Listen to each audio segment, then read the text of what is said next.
Now, I want to give you an analogy here to what's happened. I gave you one analogy yesterday, that you get married and you know within a month that you've made a mistake, but you don't dare start thinking divorce. I mean, you wouldn't dare tell anybody that, oh my gosh, I've goofed up here. Oh, I can't do this. So you stick it out. Well, that's where a lot of Obama voters now are. Oh, I can't believe it. But they're not ever going to admit that they think they made a mistake. Here's another analogy along the same lines, although it does not. Well, it does involve marriage, but think of it this way. Any of you guys, any of you men who have ever been seduced by a gold digger, any of you who have ever been seduced and married a gold digger, you know exactly what is going on right now. These are the guys who fall for, they're usually older. They don't have to be. They all have money. They fall for these beautiful, young, sexy women who they think are ditzes.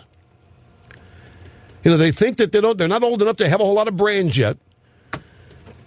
They married them, and it wasn't long before they got the divorce papers. They lost half of their net worth. You who have been victimized by that scenario, you can understand what's going on, and we can sympathize. Because we are being played as similar suckers. We essentially are going for a gold digger, our sugar daddy. Somebody we think is going to pay the mortgage, is going to fix our house, is going to get our job back, is going to make the rest of the world love us, who's going to find us a job. We got a sugar daddy. We have a guy out there, and we are the gold diggers. The difference is that we're not ready for the divorce just yet. Because after all, Barack Obama loves us. What could go wrong? We've been seduced, and people are confusing that with love. I mean, men who have been seduced by gold diggers have seen all this before. She gets a divorce. She gets half the money after spending the other half on herself before she gets the other half. Close friends of the guy knew exactly what was happening. They knew about it before it happened. They didn't have the guts to, some of them did warn, but they didn't want to get too close because they knew that they would be rejected.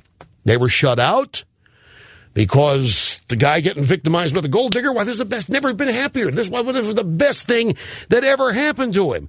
His heart was pounding, their hearts are pounding. I wouldn't want to hear the bad news. Didn't want to hear that somebody was using him. They had finally hit the jackpot. No one was going to spoil the moment. The only problem is that all these guys who ended up marrying the gold diggers, they are and were the marks.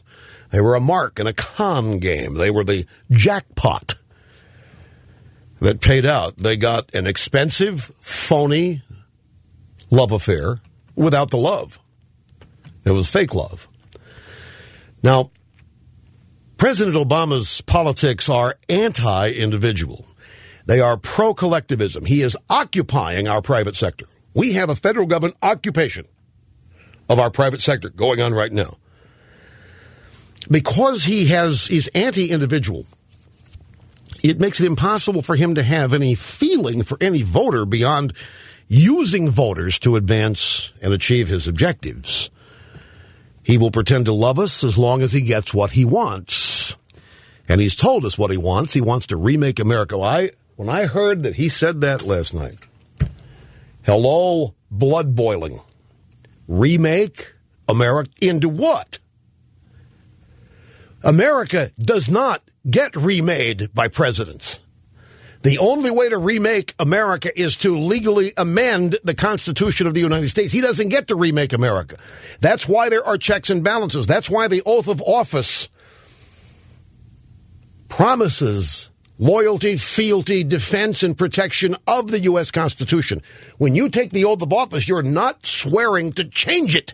You're not swearing to mark it up. You're not promising, nor are you given an opportunity to remake it. You know, at the Milken Forum on Tuesday night, Willie Brown, one of my debate opponents, said, Barack Obama knows we have to resurrect America. Resurrect America? From what? Well, we have to remake America? From what? What's so bad? What's so wrong about America? No, seriously, I want people to answer this for me. This goes beyond just bitching and moaning about the past 8 weeks or 8 years. What's wrong with America? Why do we have to remake it? What are the flaws? If you don't like the last 8 years, fine. We got a new president. That's as far as it goes. But the new president doesn't get to take those last 8 years that most people didn't like and say, well, that means America is a failure. That means America is immoral and unjust, and we're going to remake it. What needs to be remade? What needs to be torn down and rebuilt? Last 8 years being horrible. It was a myth anyway. Media-made myth, Democrat Party-made myth. Press conference last night was embarrassing. There was not a single question asked about the shrinking GDP. There was not a single question asked about the massive increases in debt. There was not a single question asked about the outrageous budget that was just passed by Congress. There was not a single question asked about the national health care plans Obama has. And aside from the irresponsible performance of the press, which is what happens with feminization of the culture, I mean, what's been most enchanting about the presidency? This little doodad last night and the lack of questions, this underscored for me how wide open an opportunity exists for an articulate, attractive, conservative candidate to take Obama and the liberal media apart and win the White House.